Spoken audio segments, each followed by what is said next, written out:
Hello hello. সবাইকে। তো দেখো আমি একদম রেডি হয়ে গেছি আর এখন আমরা একটু বেরোবো। তো এই দেখো আমরা চলে এসেছি আর তোমরা অনেকেই দেখে বুঝতেই পেরেছো যে কোথায় এসেছি আমরা। আমরা গোপালনগর বিভূতি মেলায় এসেছি। এই বিয়ের পরেই প্রথমবার আসলাম আমি। যে আসার পর সব দিকে একটু ঘুরে দেখছিলাম আর তোমাদের একটু দেখাচ্ছিলাম। এই যে তোমরা দেখো অনেকটাই বড়, অনেক দোকানও বসেছে এখানে। গাইস, জিনিসপত্র এত সুন্দর দেখে মনে হয় কি সব বাড়ি নিয়ে চলে যায়, কিন্তু এত দাম আর নিতেই ইচ্ছা করছিল না শুনে। তাও কিছু কিছু জিনিস নিয়েছি, যেমন আমার জন্য ক্লিপ, হেয়ার ব্যান্ড, মেয়ের জন্য তাই নিয়েছি টুকটাক। নিয়ে তারপরে যে ঘুগনি খেয়ে একটু আচার নিয়েছি 2-3 রকমের।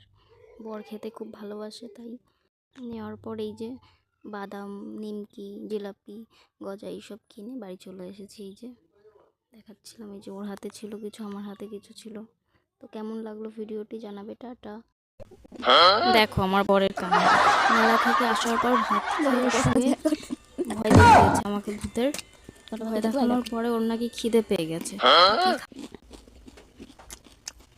রাত বাজে 12:30, এখন খিদে পাচ্ছে। তাও আবার ভূতের গল্প করতে করতে এত হাসি পাইছে কি এখন খিদে পেয়ে গেছে, হাসতে হাসতে